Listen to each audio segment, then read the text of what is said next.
증인은 12월 3일 비상계엄이 선포되는 사실을 언제 처음 아셨습니까? 그 대통령실에 도착해서 대통령하고 있는 다른 분들 계실 때 들어가서 처음 들었습니다. 예, 19항입니다. 그 증인은 평소 개인 휴대전화 그리고 대통령 경호실에서 지급한 대통령과 통화할 수 있는 보안폰 그리고 국정원 전용 통신 비화폰, 국정원에서 지급한 일반폰 등 총 4대 휴대전화를 사용하셨죠. 그렇습니다. 그 증인은 평소 피청구인과 통화할 때 대통령 경호실에서 지급한 보안폰을 사용하셨습니까? 네, 대체로 그렇습니다. 그 해외 출장을 갈 때는 어떤 휴대전화를 가지고 가시나요? 해외 출장을 갈 때도 보안폰과 비화폰을 가져가는데 네. 지역에 따라서는 가져가지 않도록 되어 있는 데도 있습니다. 예. 그 보안폰이 해외에서도 동작을 하나요? 합니다. 예, 다항은 생략하고요. 그 증인이 가지고 계셨던 보안폰이 국내에서도 사용할 수 있고 해외에서도 동작하는 보안폰이었습니까? 네, 가능합니다. 예. 그 증인은 12월 3일 20시 밤 8시경에 피청구인으로부터 보안폰으로 전화를 받으셨죠. 예, 그렇습니다. 보안폰에 대통령님이라고 이렇게 발신자가 표시되었습니다. 네, 번호는 안 뜨고 그렇게 이제 예. 그렇게 직함이 뜹니다. 그 갑제 44호증의 3, 그 증인의 경찰 피신 조서 12쪽과 13쪽을 제시하겠습니다. 그 증인은 경찰 조사에서 이렇게 진술을 하셨어요. 보시면 20시경에 대통령으로부터 보안폰으로 전화가 와서 바로 받았더니 대통령이 어디세요라고 해서 제가 여기 있습니다라고 대답하니 대통령이 미국 안 가셨어요라고 물어 제가 내일 떠납니다. 방금 미국 대사와 송별 만찬을 했습니다라고 대답했더니 대통령이 알겠습니다라며 전화를 끊으셨습니다. 이렇게 진술을 하셨죠. 맞습니다. 예, 사실대로 진술하신 것이죠. 제가 기억나는 대로 진술했습니다. 예. 그 피청구인은 20시경에 증인과 전화 통화를 하고서도 증인이 해외에 있는 줄 알고 홍장원 차장에게 전화를 했다고 하는데 이렇게 증인이 진술과 다릅니다. 증인과 피청구인 중 누구의 말이 맞습니까? 제가 여기입니다라고 대답을 해서 그 지난주 헌재에서 말씀하신 거 봤습니다. 그러니까 그 나중에 얘기도 한번 들었었는데 저는 뭐 여기 있으니까 여기라고 다 대답을 한 건데 대통령께서는 미국으로 오해하실 수도 있겠다. 또 그날 경황이 없으니까 뒷부분에 했던 말씀을 좀 못 들으실 수도 있겠다고 생각합니다. 조서 내용 그리고 또 보시죠. 네, 본인 조서 한번 보세요. 절차에 보고 있는 있습니다. 부분. 예. 예. 공관에 있습니다. 미국 대사 송별 만찬을 해줬습니다. 미국 안 가셨어요? 내일 갑니다. 이런 문답이 있었다는데 그걸 잘못 알아들을 여지가 이게 지금 있습니까? 아닙니다. 지금 경찰 조서와 검찰 조서가 조금 다른 것 같습니다. 아까 보여주셨던 걸 보면 제가 여기입니다라고 대답했다고 돼 있습니다. 네, 검찰 조서도 한번 보시죠.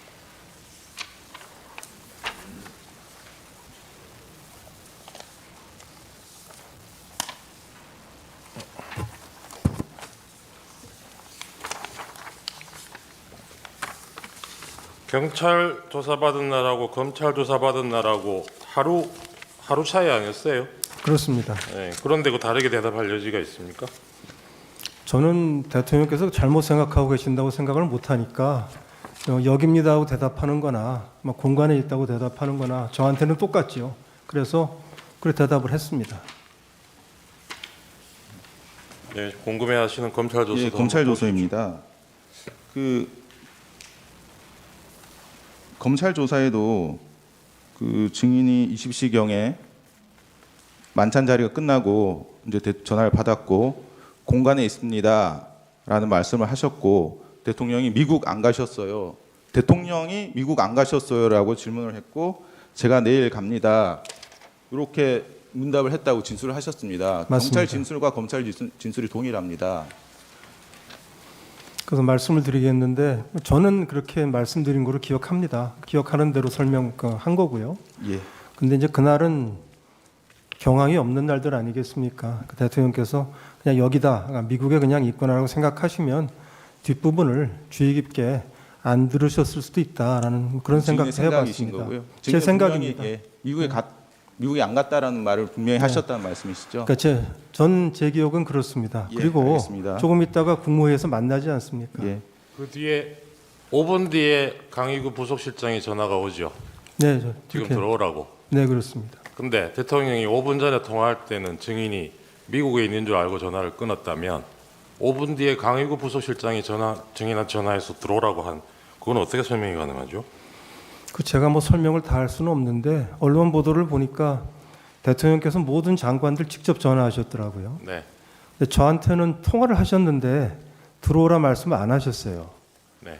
그리고 부속실장이 연락을 한 걸 보니까 뭐 조금 갭이 있지 않았나 생각이 드는데 왜 그러냐 하면 국정원장의 해외 방문은 갔다 온 다음에도 보안을 지켜서 비밀로 남습니다. 제가 대통령님 외에는 누구한테도 미국으로 출장한다는 얘기를 보고 드린 바가 없습니다. 그 갭이라는 게 그러면 그러니까 부속실장이 잘못 알았을 수도 있죠. 부속실장은 잘못 알은 게 아니고 이게 제대로 한 거죠. 증인이 국내에 있는 줄 알고 했고. 그건 제 말꼬리 잡으시는 것 같습니다. 아니요. 대통령은 지금 증인이 국내에 없는 줄 알고 전화 끊었다는 거 저는 아닙니까? 제 기억대로 이렇게 설명을 드리고 여깁니다고 얘기하고 네. 뭐 미국 내일 간다는 말씀 드린 거로 기억하는 거고. 근데 대통령께서 장관들을 다 불러들이시는데 바로 통화를 하셨는데 저한테 들어오라는 말씀 안 하셨거든요. 네. 그리고 다 부속실에서 연락이 와서 제가 들어간 걸 보니 제가 생각을 해보니까 뭐 설명이 이렇게 나오는 겁니다. 저로서는 정말 알기가 좀 어렵습니다만. 예, 알겠습니다. 어렵습니다. 예, 21항까지 생략하고요. 22항입니다. 그 증인은 12월 3일 20시 50분 경에 대통령실에 도착을 해서 5층 대통령 집무실 옆에 붙어 있는 대접견실에 도착을 하셨죠. 네, 도착하니까 조태열 외교부 장관도 계셨죠. 네, 그래서 증인이 이제 21시 경에 조태열 장관과 함께 대통령 집무실에 들어가셨을 때 그 당시에 이제 한덕수 국무총리, 국방부 장관, 법무부 장관, 행안부 장관, 통일부 장관 이 원탁 형태의 탁자에 앉아 있었죠. 그렇습니다. 예. 그 국가안보실장은 증인이 도착하고 약 1시간 정도 지나서 왔습니까? 국가안보실장하고 비서실장이 그 대접견실로 한참 있다가 예. 왔습니다. 그 피청구인은 2월 4일 심판정에서 증인과 국가안보실장이 20시 30분경에 함께 왔다라고 말씀을 하셨는데 사실이 아니네요. 제가요? 아니요. 피청구인 대통령께서 예. 그렇게 말씀하셨는데 그날은 예. 제 기억에는 확실합니다. 제가 도착했고 외교부 장관은 저하고 가까운 사람이니까 같이 보고 둘이 같이 예, 집무실로 알겠습니다. 들어갔습니다. 23항입니다. 그 원탁 테이블에 A4 종이 같은 것이 놓여 있었습니까? 못 봤습니다. 없었습니다. 그 이상민 장관은 지난번에 나와서 원탁 테이블에 A4 서류들이 놓여 있었고 그 서류에 소방청장에게 단전 단수를 지시하는 내용이 있었다고 증언을 하셨는데 원탁에서 제가 종이 못 봤습니다. 못 보셨습니까? 네. 예, 알겠습니다. 그 조태열 외교부 장관은 피청구인으로부터 A4 종이를 받았다고 하시고 그리고 해외 공간이라는 내용이 기재되어 있었다고 하셨고요. 최상목 장관도 A4 종이를 받았다고 하셨는데 그 증인은 뭐 집무실이나 대접견실에서 피청구인 또는 김용현 장관으로부터 비상계엄 관련 문건을 받으신 건 없으신가요? 없습니다. 예. 그 비상계엄 선포문도 받거나 보지 못하셨습니까? 못 봤습니다. 25항입니다. 그러면 증인은 집무실 또는 대접견실에서 김용현 장관이 비상계엄 선포문 등의 서류를 다른 사람들에게 나눠주는 것을 보셨습니까? 보지 못했습니다. 예. 그 증인은 경찰 조사에서도 대통령이 증인에게 계엄 관련 문서를 건네준 것이 없고 계엄에 관해 구두로 지시한 것이 없다라고 진술을 하셨는데 사실 맞습니까? 네, 그 피청구인은 2025년 2월 4일 심판정에서 또 이렇게 말씀하셨어요.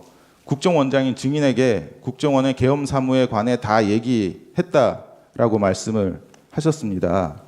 그런데 증인은 피청구인으로부터 계엄 상황에 대해서 아무런 지시도 못 받았다고 하는데 이건 또 누구의 말이 맞습니까? 그래서 제가 아까 설명드린 것처럼 계엄 발표를 하고 다시 돌아오셔서 국무위원들 저까지 포함해서 같이 잠깐 계셨는데 그때 이제 그 각 부처가 이제 가서 맡은 일을 좀 열심히 하고 잘 하자는 말씀, 그 정도 취지의 말씀이 있었던 거로 좀 기억이 되고요. 어느 부처에 대해서는 구체적으로 말씀하신 것도 있다고 제가 언론에서 봤습니다만 저는 그건 없었고 전체적인 말씀을 하신 게 있습니다. 여기 워딩 그대로 한번 보시죠. 이미 관련된 문제는 원장하고 다 얘기를 했기 때문에 이렇게 말씀을 하셨어요. 네, 그날 밤에 1대1로 대통령하고 얘기한 게 없습니다. 없습니다. 예, 알겠습니다. 그 증인은 국무위원은 아니시죠? 그렇습니다. 그 피청구인 초기에 이제 증인을 포함한 7명이 직접 이제 부르셨습니다. 그 피청구인이 증인에게 지시할 것도 없는데 왜 불렀다고 생각하십니까? 비상계엄을 하게 되면 북한 상황, 안보 상황을 봐야 되니까 부르셨을 거라고 저는 생각을 했습니다. 알겠습니다. 27항은 생략하고요. 28항입니다. 증인의 수사기관에서 대통령 집무실이나 대접견실에서 박안수 육군참모총장이 계엄사령관으로 임명된다는 말을 들은 적이 없고 계엄사령관 임명에 대한 국무회의 심의가 없었다고 진술을 하셨죠. 우선 박안수 이렇게 계엄사령관은 진술을 하셨죠. 맞습니까? 전혀 없었습니다. 예. 예. 증인은 경찰 조사에서 대통령 집무실에서 국무회의는 없었고 대통령만 만났다라고 진술하셨죠. 집무실에서. 예, 집무실. 예, 맞습니다. 예. 대접견실에서 했습니다. 예. 대통령 집무실과 대접견실에서 증인을 포함한 참석한 사람들은 전부 비상계엄에 관해 반대하거나 우려를 표시했습니까? 그렇습니다. 그 비상계엄에 찬성한 사람은 있었습니까? 없었습니다. 저는 보지 못했습니다. 예. 31항은 생략하겠습니다. 32항입니다. 증인은 12월 3일 23시 30분경에 증인의 집무실에서 국정원 제1, 2, 3차장, 기조실장 등 정무직들과 함께 비상계엄에 관한 긴급회의를 약 10분에서 15분 정도 하셨죠. 네. 2차장은 아까 말씀하신 것처럼 합동수사본부가 이제 계엄이 선포되면 합동수사본부가 이제 차려지고 국정원이 지원하도록 되어 있다 이런 말도 하셨죠. 네. 그 증인 합동수사본부라는 말을 들었을 때 누군가를 조사할 수 있겠다라는 생각이 드셨죠? 전 국민이 제 생각엔 전 국민이 계엄이 되면 방첩사에서 비상 합동수사본부가 생기고 모든 수사기관 정보기관이 협조하도록 돼 있다는 정도는 알 것 같고요. 저도 알고 있었습니다. 그 증인은 경찰과 검찰 조사에서 홍장원 전 1차장은 이제 그 정무직 회의하실 때요. 홍장원 전 1차장은 증인에게 원장님 이거 언제 아셨나요? 라고 물어봤고 증인은 뭘 그런 걸 물어봐요? 라고 대답했다고 진술을 하셨죠. 맞습니다. 예. 만약 증인이 비상계엄 사실을 사전에 몰랐다면 저도 몰랐습니다. 비상계엄 직전에 알았습니다라고 대답하면 되는데 언제 알았는지 대답하지 않고 물어오지 말라는 식으로 대답한 이유가 뭔가요? 차장이 제 하급자인데 하급자가 첫마디로 이거 언제 알았냐고 물어보는 게 제가 보기엔 썩 적절치 않은 질문이라고 생각해서 대답하지 않았습니다. 예, 알겠습니다. 대답해주지 않은 것입니다. 그 증인은 다른 정무직 분들에게 대통령실에 갔다는 말씀도 안 하셨죠. 네, 안 했습니다. 다른 사람들에게 이렇게 얘기 안 하고 숨긴 특별한 이유가 있습니까? 숨긴 건 아니고 경황이 없어서 얘기를 못했는데 금방 제가 갔다는 게 나왔기 때문에 숨긴다고 숨길 수 있는 일은 아니고요. 알겠습니다. 숨길 의도는 없었습니다. 알겠습니다. 얘기 안 한 거는 맞습니다. 정무직 회의를 하실 때도 국회 상황은 TV로 모니터링을 하고 계셨죠. 네, 텔레비 켜놓고 예. 보고 있었습니다. 그래서 국회의원들이 계엄 해제 의결을 하기 위해서 국회로 모이고 있는 상황은 인식하고 계셨죠. 몇 시인지는 모르지만 인식했습니다. 예. 그리고 정무직 회의 이후에 홍장원 제1차장이 독대를 요청해서 독대를 하셨죠. 네, 독대를 요청보다는 그냥 따로 왔습니다. 예. 네. 예, 강은 생략 나입니다. 증인과 홍장원 제1차장이 독대하면서 보고하고 보고받으신 내용에 관한 주요 내용 워딩은 일치하는 것으로 보입니다. 증인이 홍장원 제1차장으로부터 대통령이 홍장원 차장에게 직접 전화를 했고 방첩사를 도우라고 지시했다는 사실은 보고받았고 그 이후에 이재명 한동훈을 잡으러 다닐 것 같다라는 말을 들은 것은 사실이죠. 근데 중요한 차이가 있습니다. 그건 방첩사가 잡으러 갈 것 같다는 얘기를 하지는 않았습니다. 그러니까 그 워딩이 있었던 그리고 그 사이에 다른 말들이 있었습니다. 예, 알고 있습니다. 그 워딩이 있었던 것은 사실이죠. 예, 이재명 한동훈을 오늘 밤에 잡으러 다닐지 모르겠습니다라는 취지의 말이 있었습니다. 예. 그런데 이제 그 사이에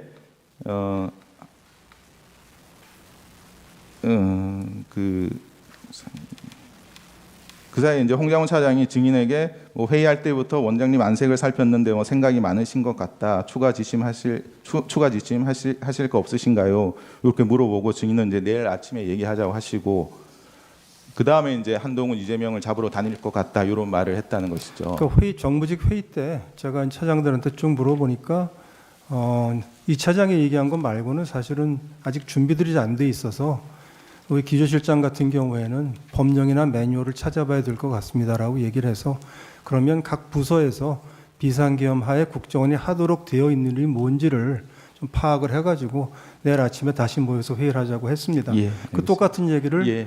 1대1을 만났을 때도 또 했습니다. 홍장원 예, 알겠습니다. 차장한테. 그 증인은 계엄 직후부터 이제 12월 18일 경찰 첫 조사를 받기 전까지는 국회와 언론에서 12월 3일 밤에 홍장원 차장과 독대에서 홍장원 차장으로부터 보고받은 사실 자체를 부인하셨었죠. 아, 그렇지 않습니다. 제가 대통령의 뭐 체포 지시를 받았다든지 방첩사령관 전화해가지고 체포 명단을 받았다든지 이런 걸 보고받은 적이 없다고 제가 부인했습니다. 알겠습니다.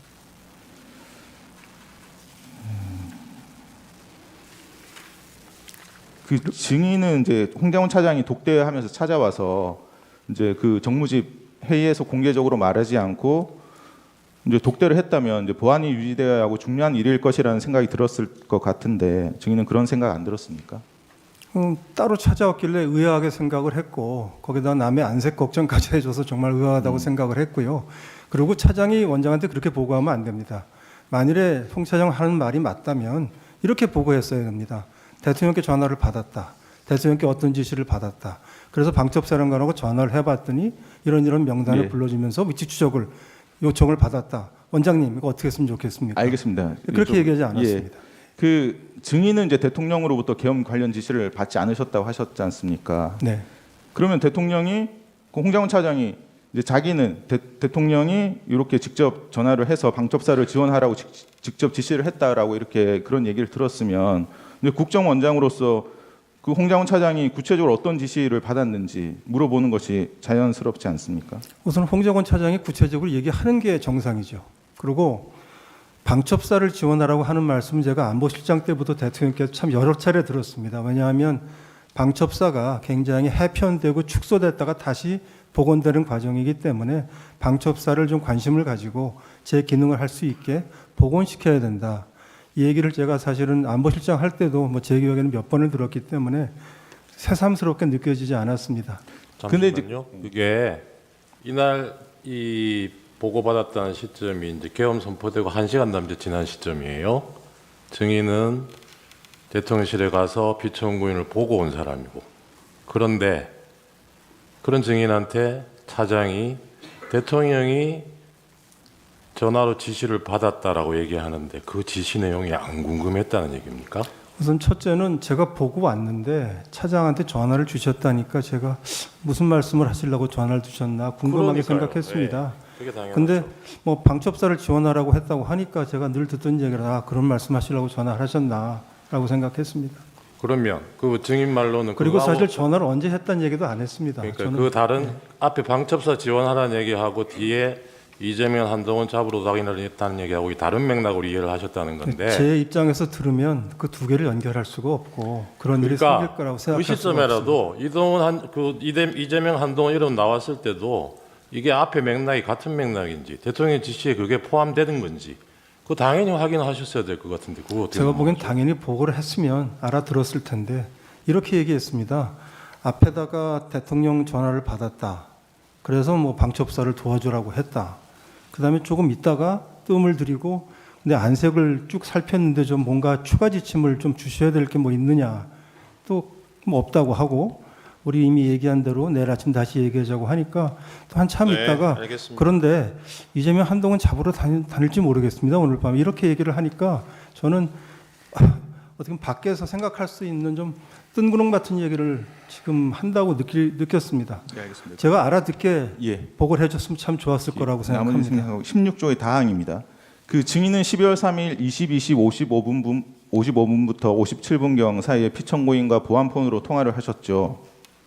뭐 다시 한 말씀. 22시 50, 그 11시 직전. 예, 맞습니다. 직전에 그 피청구인하고 전화를 한번 예. 했습니다. 예. 그 이제 홍장훈 차장은 그 직전 22시 53분에 통화를 했습니다. 피청구인하고 그때 이제 피청구인으로부터 다 잡아들이라는 지시를 이제 받았는데 그 직후에 증인과 통화를 했으면 증인도 동일한 지시 받았던 거 아닌가요? 아닙니다. 받지 않았습니다. 저 어떻게 하시겠습니까? 예, 하고 예. 나중에 하겠습니다. 제 주시면 하십시오.